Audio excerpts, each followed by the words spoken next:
అందరికీ నమస్కారం. మన జీకేఎల్ విత్ సత్యభామ ఛానల్‌కు స్వాగతం.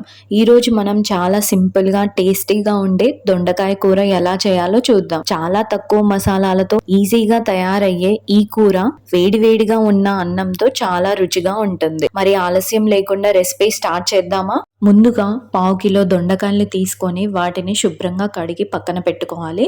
ఒక ఉల్లిగడ్డను కూడా తీసి పక్కన పెట్టుకోవాలి. సో దొండకాయల్ని ఎలా అయితే వీడియోలో చూపిస్తున్నామో అదే విధంగా చిన్న చిన్న ముక్కలుగా కట్ చేసుకోవాలి. అలానే ఆనియన్ ని కూడా చిన్నగా కట్ చేసుకొని పక్కన పెట్టేసుకోవాలి. ఇప్పుడు ఒక గిన్నె పెట్టుకొని అందులో ఒక 5 టేబుల్ స్పూన్ల ఆయిల్ వేసుకొని ఆయిల్ హీట్ అయిన తర్వాత 1 టేబుల్ స్పూన్ ఆవాలు, జీలకర్ర ఇంకా ఒక ఎండుమిర్చిని కూడా యాడ్ చేసుకోవాలి. ఆ తర్వాత ఒక 5 కరివేపాకు రెమ్మలను వేసుకున్న తర్వాత మనం ఏదైతే ఆనియన్ ని కట్ చేసుకున్నామో ఆ ఆనియన్ కూడా వేసుకొని ఒకసారి మొత్తం కలిపేసుకోవాలి. సో ఒకసారి కలుపుకున్న తర్వాత మనం చిటికెడు ఉప్పు ఇంకా పసుపుని కూడా యాడ్ చేసుకొని ఒకసారి మొత్తం కలుపుకోవాలి. సో ఈ టైంలో మనం పసుపు, ఉప్పు యాడ్ చేయడం వల్ల మన ఉల్లిగడ్డ అనేది త్వరగా మగ్గుతుంది. సో చూసారు కదా, ఇదే టైంలో మనం దొండకాయల్ని కూడా యాడ్ చేసేసుకోవడమే. సో మనం ఉల్లిగడ్డ ఎక్కువసేపు ఉంచడం వల్ల దొండకాయ ఉడికేలోపు ఉల్లిగడ్డ అనేది కనపడదు. సో అందుకే మనం దొండకాయని కూడా వెంటనే యాడ్ చేసేసుకోవడమే. సో ఒకసారి దొండకాయ యాడ్ చేసినాక మొత్తం వీడియోలో చూపించిన విధంగా కలుపుకొని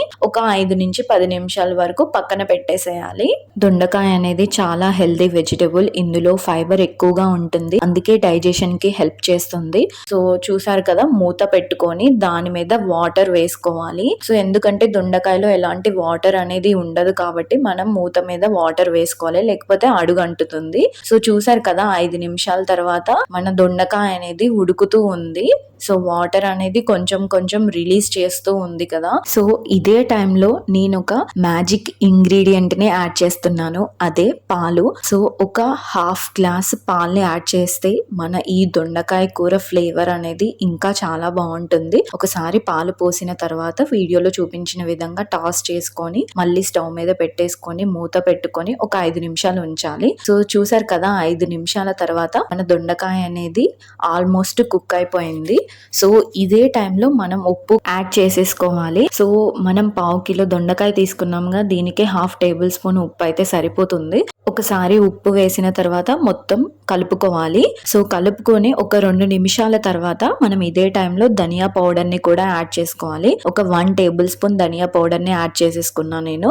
యాడ్ చేసుకున్న తర్వాత ఒకసారి మొత్తం కలుపుకోవాలి. సో ఒకసారి మొత్తం కలుపుకొని ఒక 5 నిమిషాల తర్వాత చూద్దాం. సో చూసారు కదా, మన దొండకాయ ఆల్మోస్ట్ కుక్ అయిపోయింది. సో ఇదే టైంలో కారం ని యాడ్ చేసుకోవాలి. ఒక 1 టేబుల్ స్పూన్ కారం ని యాడ్ చేసుకోవాలి. సో వీడియోలో చూపించిన విధంగా కారం యాడ్ చేసుకొని ఒకసారి మొత్తం కలుపుకోవాలి. సో కారం వేసిన తర్వాత ఎలాంటి ఉండలు అనేది రాకోకుండా మంచిగా కలుపుకోవాలి. సో దీని తర్వాత కారం పచ్చివాసన పోయే వరకు కొంచెం సేపు ఒక 5 నిమిషాలు పక్కన పెట్టుకోవాలి. సేమ్ అలానే మూత పెట్టుకొని వాటర్ పోసుకొని ఒక 5 నిమిషాల తర్వాత స్టవ్ ఆఫ్ చేసేస్తే మన కర్రీ రెడీ అయిపోతుంది. సో చూసారు కదా, ఇలా చాలా సింపుల్ గా మన దొండకాయ కూర రెడీ అయిపోయింది.